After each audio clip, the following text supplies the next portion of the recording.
आप देख रहे हैं इंडिया टाउन न्यूज, भारत की बात। गूंज रहा है दुनिया में हिंदुस्तान का नारा, चमक रहा है आसमान में तिरंगा हमारा। नमस्कार, आप देख रहे हैं इंडिया टाउन न्यूज और मैं हूं आपके साथ सिमरन कौर। इंडिया टाउन न्यूज की पूरी टीम की तरफ से स्वतंत्रता दिवस की आप सभी को शुभकामनाएं। भारत हमारी आन और शान नहीं बल्कि हमारी जान भी है। लेकिन क्या आप जानते हैं कि 15 अगस्त यानी कि स्वतंत्रता दिवस और 26 जनवरी यानी कि गणतंत्र दिवस में क्या अंतर है?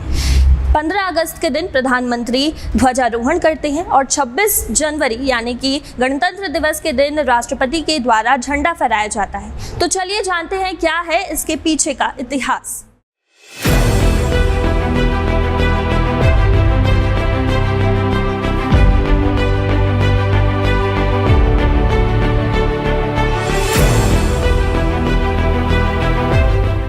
भारत के झंडे का ध्वजारोहण और झंडा फहराना ये दो अलग अलग कार्यक्रम हैं और ये दोनों कार्यक्रम 15 अगस्त और 26 जनवरी को आयोजित किए जाते हैं। पंडित नेहरू ने लाल किले पर 15 अगस्त 1947 के दिन ध्वजारोहण किया था, जबकि 26 जनवरी को राष्ट्रपति की ओर से झंडा फहराया जाता है।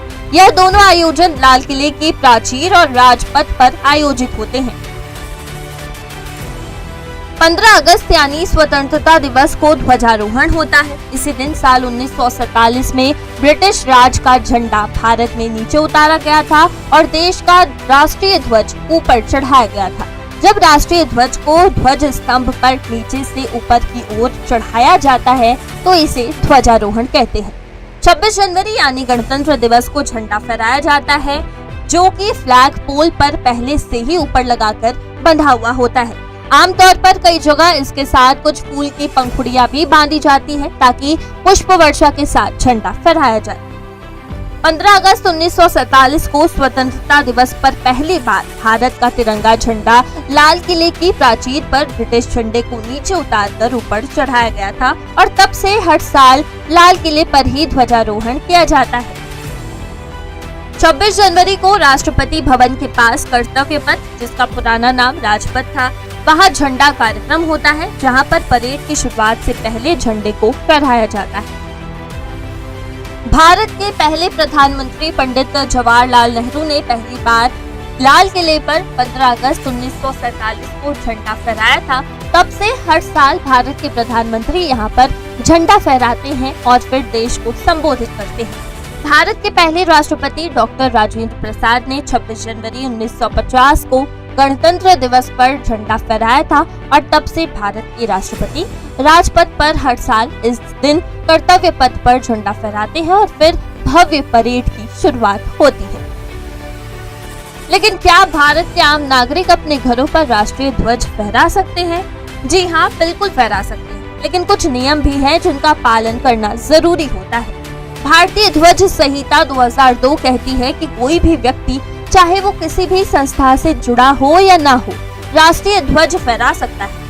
आप इसे कभी भी फहरा सकते हैं, लेकिन ध्यान रहे कि ध्वज का सम्मान बना रहे।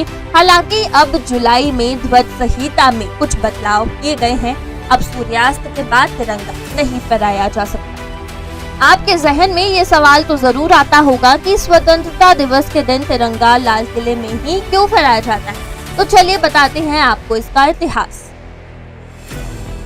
दिल्ली का लाल किला मुगल बादशाह शाहजहां ने बनवाया था। उन्होंने इसे अपनी राजधानी शाहजहानाबाद का शाही महल बनवाया था। इस किले को बनाने में 10 साल लगे थे, 1638 से 1648 तक। यह किला ताकत की निशानी था। 19वीं सदी में अंग्रेजों ने उत्तर भारत में अपनी पकड़ मजबूत कर ली। 1803 में उन्होंने दिल्ली पर कब्जा कर लिया। उनका अगला निशाना लाल किला था, जहां उस समय शाही परिवार रहता था। 15 अगस्त 1947 को भारत ने अंततः अपनी स्वतंत्रता प्राप्त की और भारत के प्रधानमंत्री जवाहरलाल नेहरू ने पहली बार लाल किले पर राष्ट्रीय ध्वज फहराया। यह क्रिया भारत की नई स्थिति को एक स्वतंत्र राष्ट्र के रूप में प्रतिनिधित्व करती है। तब से भारत के प्रधानमंत्री ने हर साल स्वतंत्रता दिवस पर लाल किले पर राष्ट्रीय ध्वज को फहराया करते हैं।